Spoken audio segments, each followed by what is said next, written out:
नमस्कार, सुबह 8 बजे की खबरों में आप सभी का स्वागत है। मैं हूं नीलू। करते हैं खबरों की शुरुआत। सबसे पहले खबर सोनभद्र से, जहां पर रेणुकूट रेलवे स्टेशन के यार्ड में ट्रांसफार्मर में भीषण आग लग गई। शॉर्ट सर्किट से रेलवे यार्ड में आग लगी बताई जा रही है। रेल कर्मियों ने मिलकर आग पर काबू पाया।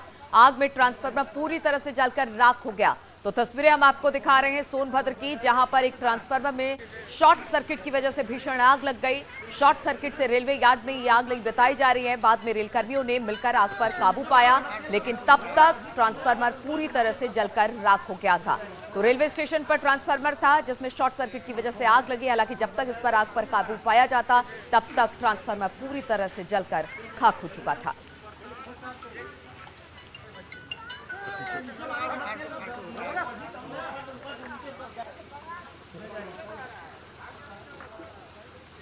तो रेलवे यार्ड की एक खबर है। सोनभद्र के रेलवे यार्ड में ट्रांसफार्मर था जहां पर यह आग लगी। बताया जा रहा है कि शॉर्ट सर्किट आग लगने की वजह हुई। बाद में वहां पर जो रेल कर्मचारी थे या बाकी लोग थे, उन्होंने बहुत जल्द आग पर काबू पाने की कोशिश की, लेकिन तब तक ट्रांसफार्मर पूरी तरह से जलकर राख हो गया था। ये तस्वीरें हम आपको दिखा रहे हैं किस तरह से ट्रांसफार्मर में आग लगी। जो यार्ड में मौजूद लोग थे उन्होंने किसी तरह से आग पर काबू पाया, लेकिन जब तक आग पर काबू पाया जाता तब तक ट्रांसफार्मर पूरी तरह से जलकर राख हो गया था। ये तस्वीर हम आपको दिखा रहे हैं सोनभद्र के रेलवे यार्ड की, जहां पर ट्रांसफार्मर लगा हुआ था जिसमें भीषण आग लग गई। बताया जा रहा था शॉर्ट सर्किट की वजह से आग लगी, लेकिन काफी मशक्कत के बाद आग पर काबू तो पा लिया गया, लेकिन ट्रांसफार्मर पूरी तरह से ट्रांसफार्मर जलकर राख हो गया।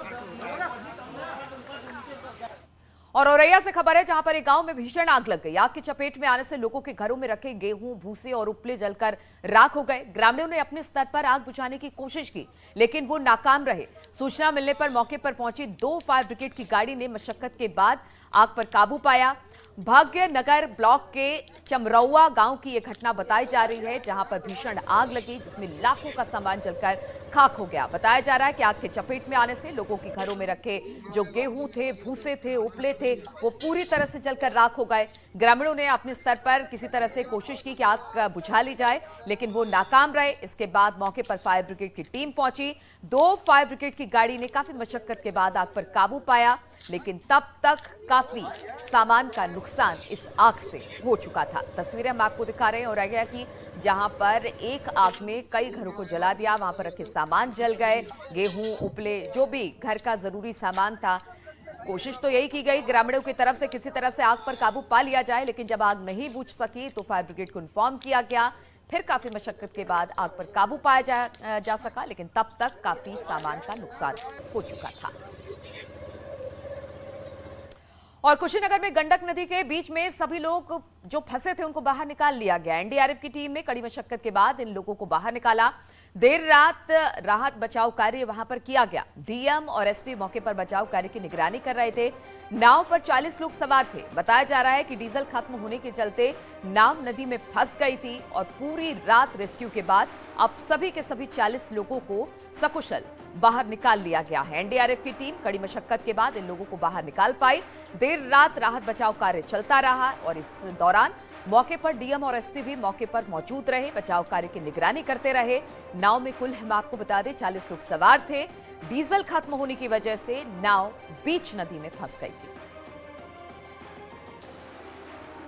और मुजफ्फरनगर से खबर, जहां पर मेडिकल कॉलेज में मारपीट मामले में न्यूज 18 की खबर का बड़ा असर हुआ है। मरीज के तीमारदारों के साथ मारपीट करने वाले 7 आरोपियों को गिरफ्तार कर लिया गया है। मामले में पुलिस ने मेडिकल कॉलेज के 7 सुरक्षाकर्मी और वार्ड बॉय को गिरफ्तार किया है। पुलिस ने वायरल वीडियो पर संज्ञान लेते हुए कार्रवाई की। दरअसल मंसूरपुर थाना इलाके के बेगराजपुर मेडिकल कॉलेज का एक वीडियो सामने आया। इसमें किसी विवाद में मेडिकल कॉलेज के सुरक्षाकर्मी और स्टाफ कुछ लोगों को लाठी डंडों से पीटते हुए नजर आ रहे हैं और पुलिस ने एक्शन लेते हुए आरोपियों को अब गिरफ्तार कर लिया है। थाना मंसूरपुर से संबंधित एक वीडियो आज सोशल मीडिया पर वायरल हुआ था, जिसमें कि बेगराजपुर मेडिकल कॉलेज में भर्ती एक मरीज के तीमारदारों से वहां के सिक्योरिटी गार्ड्स द्वारा मारपीट की जा रही है। इस वीडियो का संज्ञान लेते हुए उस वीडियो से चिन्हित कर थाना मंसूरपुर पुलिस द्वारा 7 सिक्योरिटी गार्ड्स को गिरफ्तार किया गया है और उनके विरुद्ध आवश्यक वैधानिक कार्रवाई की है। और फतेहपुर से खबर है जहां पर 7 साल के बच्चे के साथ कुकर्म करने के बाद उसकी हत्या कर दी गई। आरोप के मुताबिक बेरहमी से सिर कुचलकर बच्चे की हत्या की गई। दरिंदगी की हद देखिए कि उसने मासूम के दोनों आंख भी फोड़कर बाहर निकाल लिए। इसके बाद बच्चे के शव को अपने ही घर के आंगन में दफना दिया। पुलिस ने शव को बरामद कर लिया है और आरोपियों को गिरफ्तार कर जेल भेज दिया गया है। मामले की सूचना मिलने पर आईजी प्रयागराज और एसपी ने भी मौके पहुंचकर घटनास्थल का निरीक्षण किया है।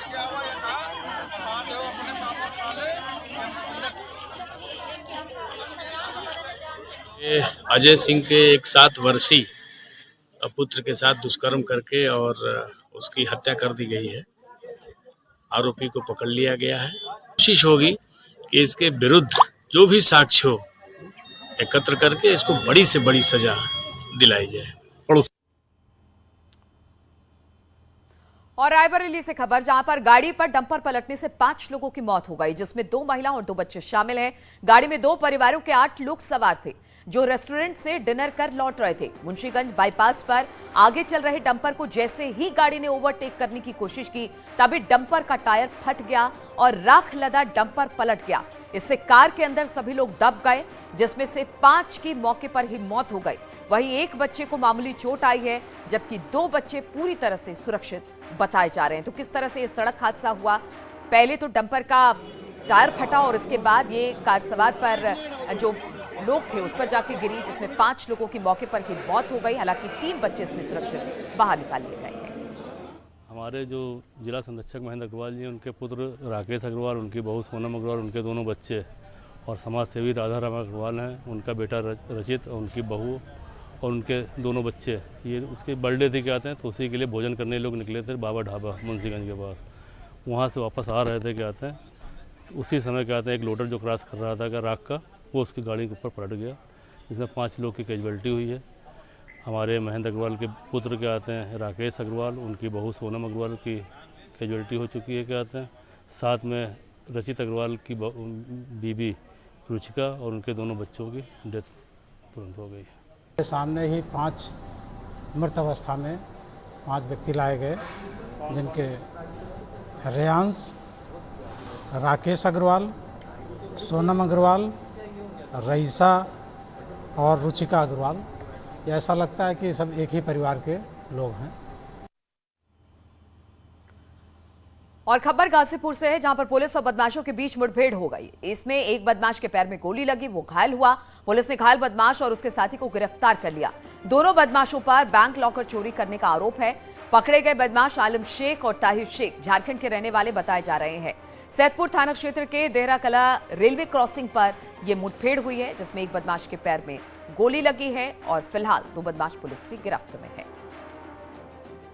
में देहरा कला क्रॉसिंग के पास कुछ बाइक सवार 2 लड़कों को रोकने की इंस्पेक्टर सैदपुर ने कोशिश की। उन्होंने नहीं रोकी गाड़ी और जब वार्निंग देके उनको रोकने की कोशिश की तो उन्होंने पुलिस के ऊपर फायरिंग कर दी।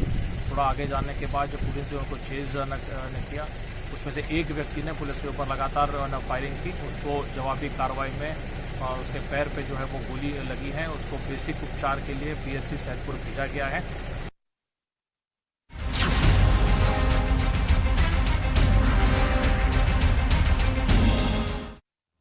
और पीडब्ल्यूडी में जितिन प्रसाद के ओएसडी के खिलाफ सीएम योगी के एक्शन के बाद अब तक 6 लोगों के खिलाफ कार्रवाई हो चुकी है। न्यूज 18 ने कल रात ही बता दिया था कि सीएम योगी किसी को बख्शने वाले नहीं हैं और भ्रष्टाचार के मामले में जीरो टॉलरेंस की नीति पर काम करते हुए सीएम योगी ने बड़ा एक्शन लिया है। पीडब्ल्यूडी में एचओडी मनोज गुप्ता को सस्पेंड कर दिया गया है। प्रशासनिक अधिकारी पंकज दीक्षित और प्रधान सहायक संजय चौरसिया को भी सस्पेंड कर दिया गया है। ईएनसी राकेश सक्सेना भी निलंबित कर दिए गए हैं। इससे पहले जितिन प्रसाद के ओएसडी को हटाया गया था। इस कार्रवाई के बाद पीडब्ल्यूडी विभाग के अधिकारियों में हड़कंप मच गया है। साथ ही उन अधिकारियों के भी होश उड़ गए हैं जो भ्रष्टाचार में किसी न किसी तरह गलत तरीके से गतिविधियों में लिप्त है।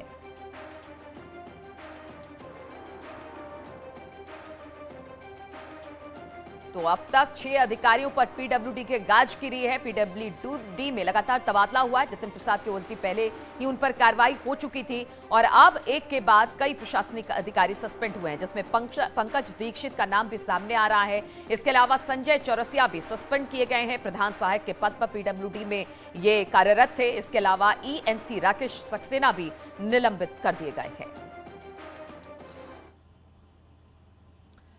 और कानपुर हिंसा से जुड़ी बड़ी खबर आ रही है, जहां पर जफर हयात पर एनएसए लगाने की फाइल अब तैयार हो चुकी है। पुलिस कमिश्नर ने फाइल पर साइन कर दिया है। जिला प्रशासन को अब ये फाइल भेज दी गई है।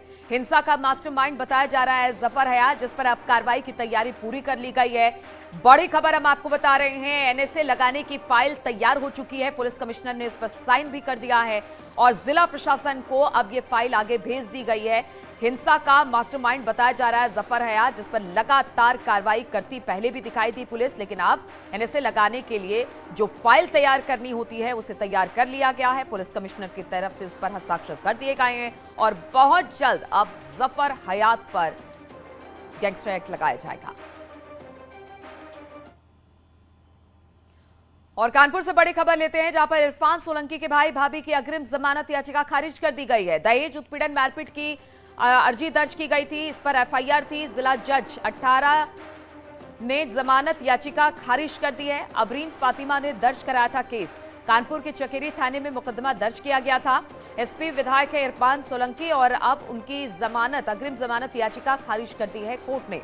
तो बड़ी खबर हम आपको बता रहे हैं, इरफान सोलंकी के भाई भाभी की अग्रिम जमानत याचिका खारिज हो चुकी है। दहेज उत्पीड़न मारपीट की अर्जी दायर की गई थी और इसी के आधार पर अब कोर्ट ने इस जमानत याचिका को खारिज कर दिया है।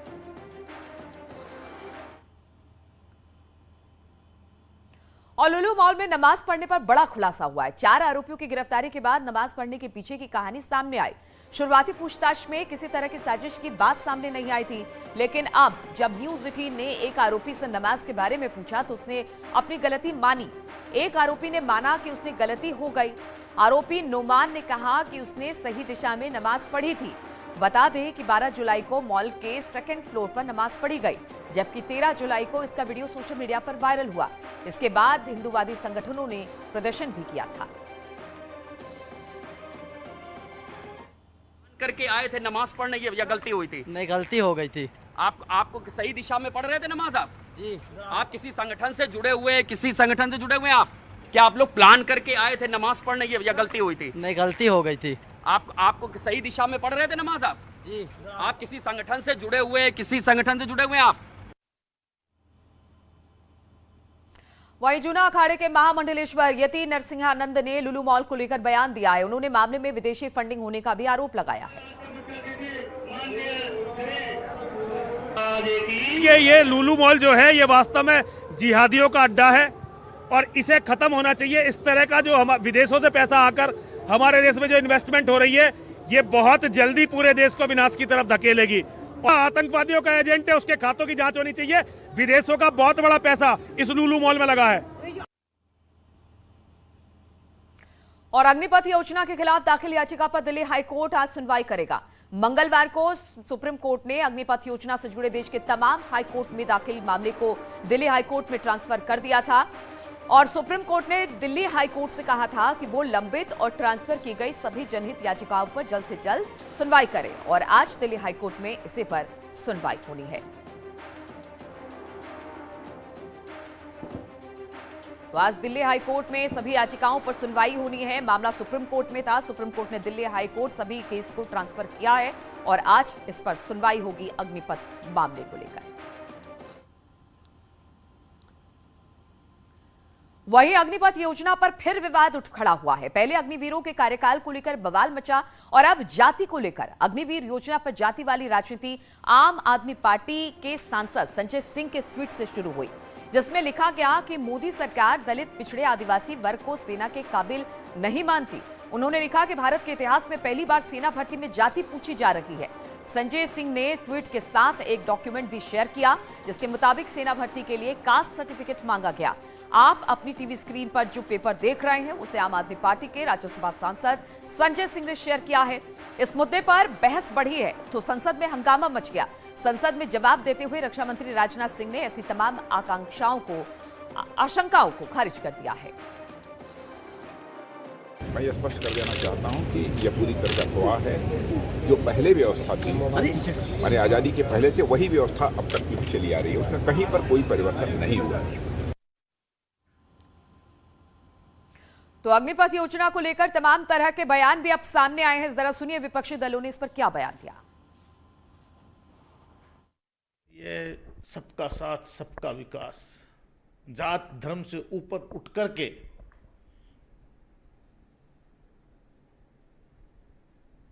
और यहां जात पूछ रहे हैं, तो हम तो कहते हैं अगर जात पूछ रहे हैं तो उस जाति का आंकड़ा तो आने दो ईमानदारी से। देखिए, एक बहुत ही शानदार योजना हमारी केंद्र सरकार हमारी सेना के नेतृत्व में लेके आई है। और जैसी परिस्थिति हमारे देश की इस समय है, जहां एक तरफ पाकिस्तान दूसरी तरफ चीन हमारे देश की ओर बिल्कुल दांत गड़ाए बैठा हुआ है, तो ऐसे में सेना के सैनिकों की औसत आयु घटे, नई उम्र के नौजवान ज़्यादा मात्रा में सेना में भर्ती हों, और जैसी परिस्थिति से उत्पन्न होगी तो अगर देखें तो एक प्रकार से जितने सैनिक हमारे सेना पर तैनात होंगे तो रिटायर होकर लगभग उससे चौगुने सेना हमारे पैरामिलिट्री फोर्सेस, हमारी पुलिस के बीच में मौजूद रहेगी, और आवश्यकता आने पर ये सब के सब एक साथ हमारे मोर्चे पर तैनात हो सकते हैं।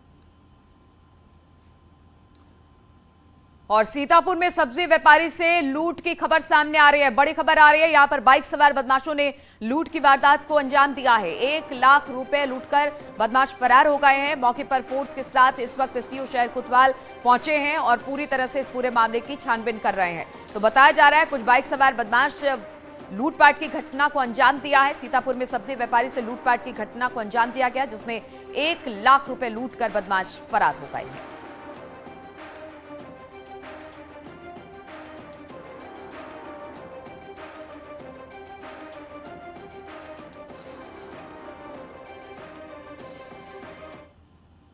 और खबर मुजफ्फरनगर से सामने आ रही है, जहां पर एक नाबालिग से रेप के आरोपी को उम्र कैद की सजा सुनाई गई। पॉक्सो एक्ट ने यह सजा सुनाई है। मामला 27 मई 2013 का है। आरोप के मुताबिक हैदर अली नाम का शख्स नाबालिग को बहला फुसला कर लेकर गया और शादी का झांसा देकर उसके साथ रेप किया। अब कोर्ट ने 9 साल बाद दोषी को उम्र कैद की सजा सुनाई है। हैदर अली को आजीवन कारावास की सजा SC/ST के सेक्शन भी इस मामले में थे, पॉक्सो के सेक्शन इस मामले में थे, 376 IPC सेक्शन इस मामले में लगा हुआ था। तो 376 में 20 वर्ष और SC/ST में आजीवन कारावास की सजा इस हैदर अली को सुनाई गई। और लखनऊ में आज एसपी संरक्षक मुलायम सिंह यादव की पत्नी साधना यादव की 13वीं होगी, जिसमें राजनीति के तमाम दिग्गज पहुंच सकते हैं। साधना गुप्ता का 9 जुलाई को गुरुग्राम के मेदांता अस्पताल में निधन हो गया था। वो 2020 से ही कोरोना संक्रमित होने के बाद लंग इन्फेक्शन से जूझ रही थी। 10 जुलाई को साधना गुप्ता का अंतिम संस्कार लखनऊ के पीपरा घाट पर किया गया था और आज उनकी 13वीं है, जिसमें मुलायम परिवार के साथ ही समाजवादी और दूसरे दलों के बड़े नेता शामिल होंगे।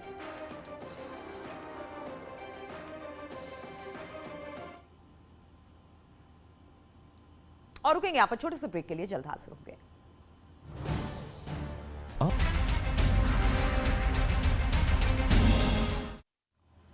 तो देश के कई इलाकों में जमकर बारिश हो रही है, वहीं उत्तर प्रदेश के कई इलाकों में सूखे के हालात हैं। बताया जा रहा है कि उत्तर प्रदेश के इटावा समेत कुल 48 जिले सूखे की चपेट में हैं। बारिश न होने की वजह से किसानों पर को भारी नुकसान हुआ है।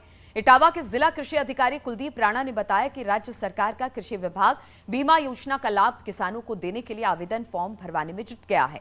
किसानों से इस बात का आह्वान किया गया है कि वो हर हाल में 31 जुलाई तक किसान बीमा से जुड़े हुए फॉर्म भर दें, ताकि सरकार से मिलने वाला लाभ आसानी से मिल सके। तरीके का आवेदन 48 जनपदों में ऐसा है कि बहुत कम बारिश हुई है, जो 40% से भी कम। तो कुछ जो 20 जनपद हैं उनमें 40 से 60% की बारिश हुई है और कुछ जनपदों में उससे भी ऊपर है जो नहीं हुई है। तो जो सामान्य स्थिति में जो वर्षा होनी थी वो नहीं हो पाई, इस कारण से धान प्रभावित हो रहा है। तो सरकार ने हम लोग को निर्देश दिए हैं कि ज़्यादा से ज़्यादा किसान भाइयों को फसल बीमा कराने के लिए उनको जागरूक करें और जागरूकता फैलाएं। 31 जुलाई तक अपना बीमा कर लें, जिससे कि कोई ऐसी इस परिस्थिति ना उत्पन्न हो कि किसान भाइयों को नुकसान हो सके। तो उत्तर प्रदेश के इटावा में बरसात ना होने के कारण किसान बेहद परेशान बने हुए हैं। आप देख सकते हैं किसानों के खेत पूरी तरीके से सूखे पड़े हुए हैं। किसान अपनी फसलों को करने के लिए बेहद परेशान हैं, व्याकुल बने हुए हैं। उनके समझ में कुछ भी नहीं आ रहा है कि आखिरकार बरसात क्यों नहीं हो रही है।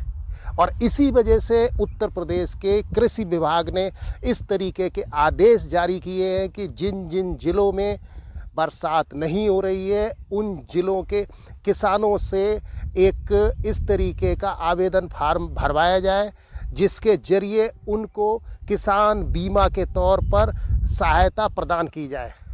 इटावा के जिला कृषि अधिकारी ऐसा बताते हैं कि 31 जुलाई तक यह तिथि निर्धारित की गई है कि जिन किसानों के सामने इस तरीके का संकट है वह अपना फार्म भर सकते हैं ताकि उनको बीमा की राशि दी जाए।